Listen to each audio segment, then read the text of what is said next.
The first royal hearth. Mara Venn opened that midwinter morning, had a wedding ring turning inside its flame.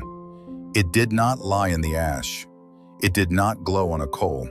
It hung upright in the blue tongue of fire, plain gold, spinning slowly, as if an unseen finger had just let it go. Mara kept one hand on her brush rod and one knee on the marble apron.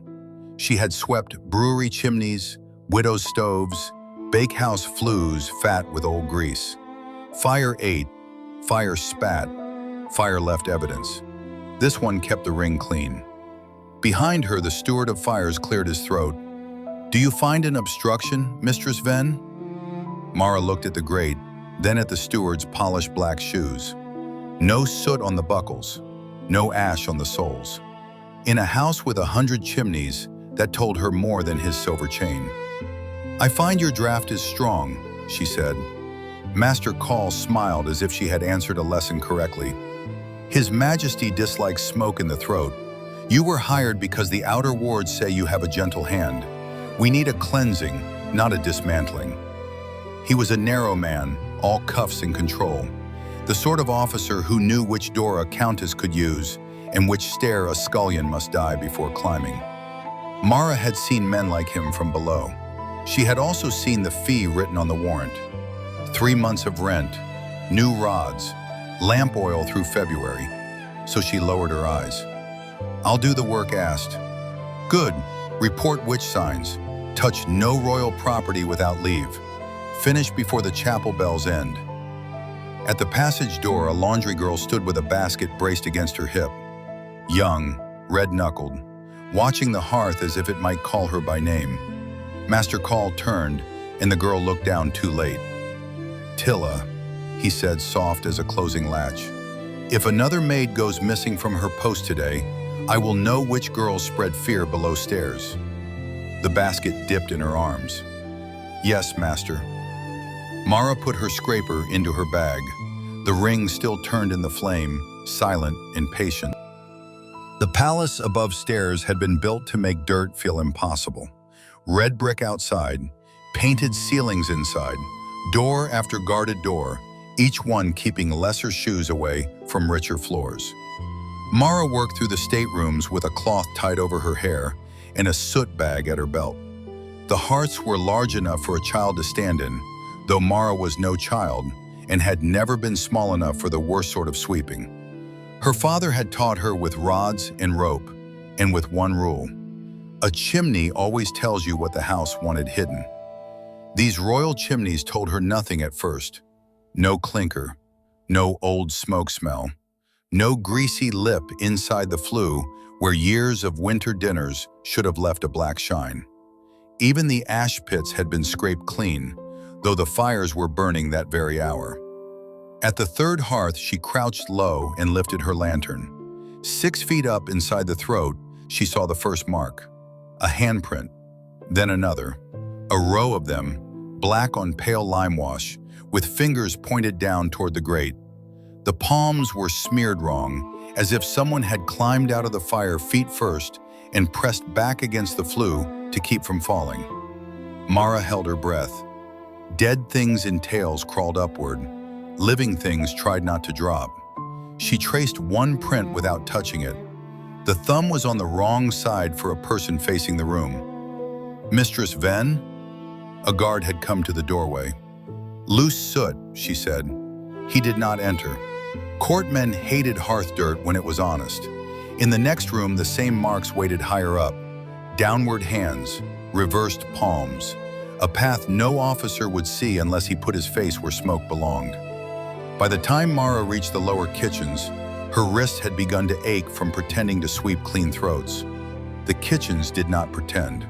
There were spits, boiling pans, fish tables, bread ovens, and men with sleeves rolled past the elbow. Heat stood there like a second wall. Servants passed with platters for the feast, each one glancing at the fires before crossing a hearth. A cook lifted a split log toward a range. "Take," she said. The fire leaned back. The cook looked around, saw Mara, and pressed her lips together. Then she bent close and whispered something into the grate. The flame brightened. The log slid in as if drawn by a hand. Mara's scraper went still. Across the room, a boy scolded a laundry fire. "Low now! Low, I said!" The flames sank at once, obedient and sullen. No palace cook wasted time charming a fire for sport. They were busy people. They spoke because something answered. Mara found Tilla by a copper full of linen, her forearms wet to the sleeve. "You were watching the great hall hearth," Mara said. Tilla wrung one cloth too hard. Water ran over her fingers. "I watch many things." "Then watch this. Do all the fires mind words?" The girl's eyes moved to the nearest cook, then the nearest guard. "Some words." "Names?" Tilla flinched. There it was. Mara took a split of damp wood from the floor and offered it to the laundry hearth. The fire drew close, then recoiled, folding in on itself with a hiss. Tilla whispered, "Don't tease them." "Them," Mara said. The girl shut her mouth. The back kitchen chimney gave Master Call his witch. Mara found the bottle behind a loose brick near a cold flue. It was cracked brown glass, sealed with blackened wax. Pins rattled inside when she lifted it. A twist of hair lay trapped beneath the seal, pale as old straw. Any village woman would know the look of it. Any frightened court would choose the meaning it wanted. Master Call arrived before Mara had set the bottle down. "Well," he said, "old Nesca grows careless."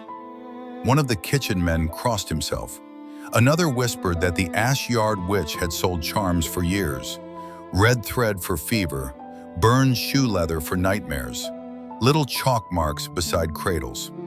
Mara turned the bottle in her cloth. It was wedged near a split in the brick. A curse hidden near a royal flue. Or a plug, or a warning. Call's eyes cooled. "You were hired to clean soot, Mistress Venn. I will have an officer fetch the woman." He took the bottle with 2 fingers, as if filth could leap through linen. Tilla stood near the washtubs, white to the lips. When the steward left, Mara went back to the cold flue. The loose brick had left a gap behind it, bigger than it should have been. Air breathed through. Not smoke, air. Inside the gap, scratched with a nail or knife, were names. Jory, Maud, Pell, Ansel. Beside each name ran little strokes, 5 at a time, then 5 again. Mara reached into her pocket for the folded work warrant and the thin household sheet tucked with it. The clerk had given her a route list by mistake or by laziness. Chamber hearths, nursery flue, ash room vent, fuel tally. On the back in a different hand, someone had written punishments from the past month. Jory, candle theft. Maud, insolence in the Queen's Passage. Pell, broken plate. Ansel, silver spoon. Mara stood there in the heat of 100 meals and felt the palace grow colder around her. Tilla came close enough that her sleeve brushed Mara's soot bag. "Where did you see that name?" Mara folded the sheet. Too late. The girl's face answered before she spoke. "He's my brother." "Was he taken to trial?" "To the ash room," Tilla swallowed. "Master Call said the king was merciful, said Ansel would serve elsewhere if we kept our tongues clean." "Did you see him leave?" Tilla shook her head. Mara thought of the ring in the great hall flame, turning without a hand. "Was he married?" The girl stared. Fear and hope fought so plainly there that Mara wished she had asked anything else. "In secret," Tilla said, "to a stable widow. He wore the ring on a cord under his shirt. Servants can be punished for wanting a life outside the house." A shout rose from the service court. Old Nesca had arrived. She looked exactly as a palace needed a witch to look. Her gray hair was full of ash. One sleeve had been burned to the elbow and patched with sacking. Around her neck hung knots of red thread, bits of bone, a copper thimble, and a child's shoe so small it could have fit in Mara's palm. 2 guards held her between them. They held too tight because they were afraid of her and proud of being afraid. Master Call stood before the back hearth with the cracked bottle on a tray. Confess to poisoning the royal fires. Old Nesca laughed once, no joy in it. Your fires were poisoned before your mother lost her milk teeth. Call nodded to the guards. Mara stepped forward before she had decided to move. The bottle was set near a breathing gap. Nesca turned her head. Her eyes were bright in a face made mostly of creases. Then you found one. Found what? A place where the palace forgot to be solid. Call's voice sharpened. Do not speak to the sweep. Nesca spoke to Mara anyway. Leave the west nursery flue dirty. Do you hear me? There are children in the wall. The kitchen went quiet. Mara had heard lies told well. This was badly told truth. Too sudden, too costly. Call smiled. There, a threat against the royal nursery, before witnesses. Nesca spat onto the stones, missing his shoe by an inch. There have been no royal children in that nursery for 12 years. The steward's face changed, only a flicker. Mara saw it. Take her to the ash room, he said. The midwinter cleansing will be complete tonight. The guards dragged Nesca away. The little shoe at her neck swung against her chest. Tilla gripped Mara's arm. If they take her there, she won't come back. Mara wanted the fee. She wanted to walk out with the palace warrant stamped and folded, proof that Mara Venn of the outer wards could be trusted with royal work. She also wanted to stop seeing that ring. Where is the west nursery flue? She asked. Tilla did not answer with words. She took Mara through a drying room, down a servant's stair, past a locked door whose hinges had been oiled from the wrong side. At the end of a narrow passage, an old fireplace gaped beneath a painted frieze of birds. Mara set her lantern inside. The soot in this flue was real, thick, damp, alive with the sour smell of bad draw. Good, she thought. A dirty chimney could hide mercy. She tied her rope to the grate bar, rubbed chalk on her fingers, and climbed. The false throat was 7 feet up and half a brick to the left of where the chimney line claimed it should be. Mara found it by tapping, the way her father had taught her. Full brick spoke dull. Empty space answered with a small, guilty knock. She slid her scraper into the seam. A whisper came from behind the wall. Don't open it. Mara froze. I'm a sweep, she said. Nesca sent me. A long silence. Then a brick shifted inward. The space behind it was scarcely wider than a coffin stood upright, but 2 people crouched inside. A boy of perhaps 14 and a woman with shorn hair. Their faces were black to the eyes. A reed pipe ran up toward a vent, bringing thin air from some crack above the roofline. The boy held a kitchen knife in both hands.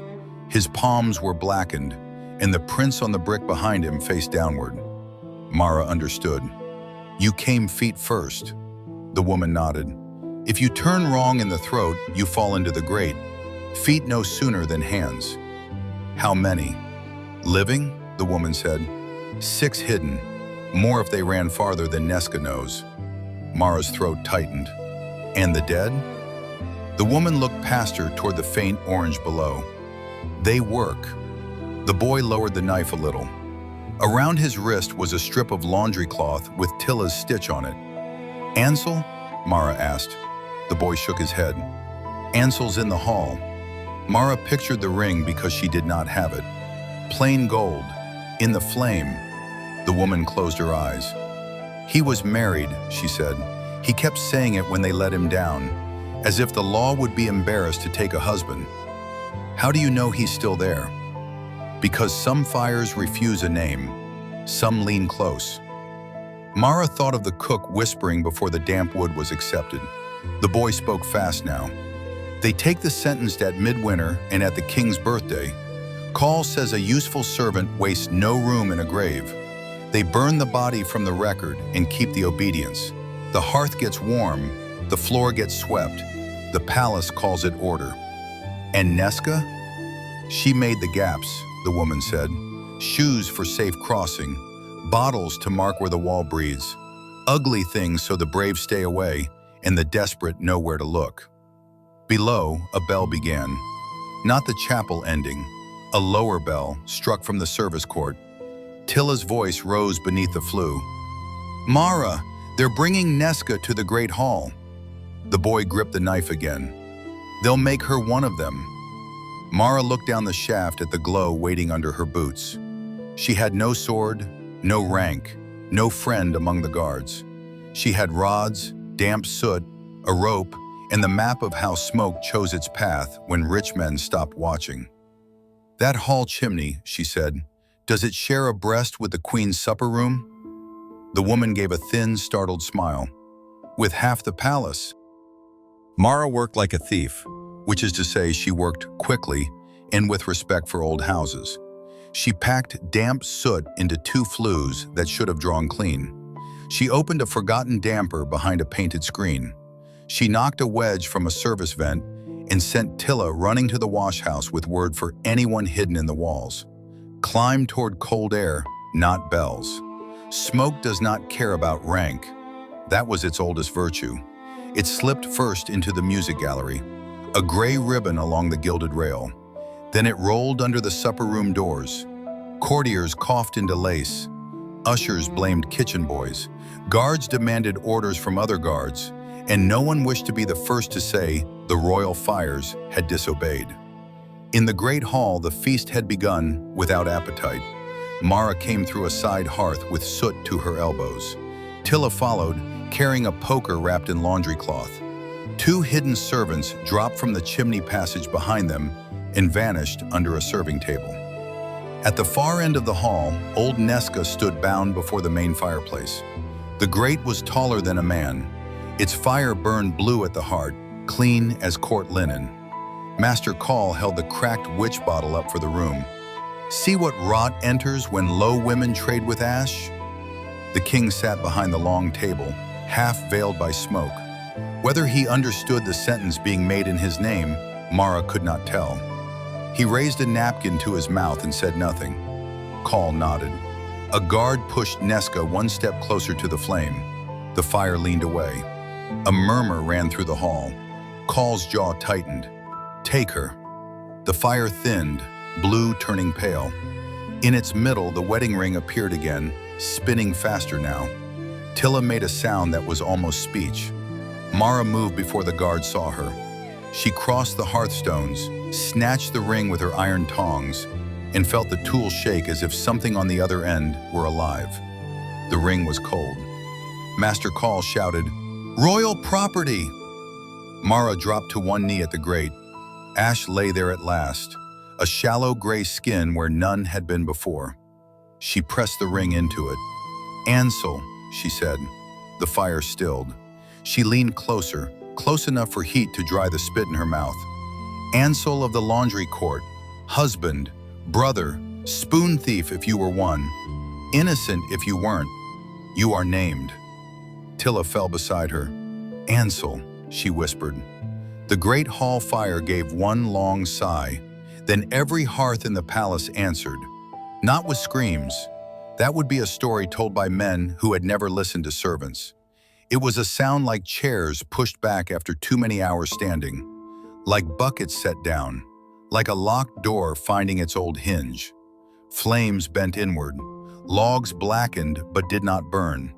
In the kitchen ranges, in the nursery grate, in the queen's supper room, the obedient fires let go of the shapes they had been forced to keep. Ash fell. It came down in the great hall first, thick and ordinary, dirtying the white cloths, spotting the custards, settling on the king's sleeve. Then harder. From every grate came the things a clean fire had refused to leave behind. Buttons, belt hooks, a bone bead, a thimble, rings, more than one. The court drew back from its own warmth. Master Call stared at the hearth as if it had betrayed a contract. "Stop," he said. No flame obeyed. Old Nesca bent her bound hands toward Mara. "Cut." Tilla used the poker hook to drag the cord loose. Then a knife flashed from one of the hidden servants beneath the table. Nesca's hands came free. Call lunged for Mara. The boy from the nursery flue stepped out behind him and put the kitchen knife against the steward's fine coat. He did not cut. He only held him there, which seemed to frighten Call more. Guards shouted for the captain. The captain shouted for the chamberlain. The chamberlain wanted the steward. The steward could not move. Mara picked up the ring from the ash. It had gone warm now. In the grate, where the blue heart of the fire had been, a print appeared in gray soot on the back wall. One hand, fingers upward, palm facing out, as a living person might press against a door before opening it. Tilla reached for it, but Nesca caught her wrist. "Don't ask fire for flesh," the old woman said. "Ask it for a way." The west flue groaned above them. Mara understood. "Roof," she said. They ran through the chimney routes while the palace tried to remember how to be a palace without obedient heat. Mara led because soot had taught her the turns. Tilla came behind with the ring clenched in her fist. Nesca climbed better than any old woman should have climbed, cursing under her breath when loose mortar bit her knees. One by one, the hidden servants followed, coughing black into their sleeves. Below, the feast dissolved into command. "Water! Arrest them! Open that door! Not that door!" Smoke slid through every fine room, reading the palace backward. At a roof vent, Mara kicked free the cap and cold air struck her face. The sky beyond was the pale iron color before dawn. They climbed out beside a forest of chimney stacks, each one breathing ash instead of royal heat. Behind them, the great hall windows glowed dull orange, then faded.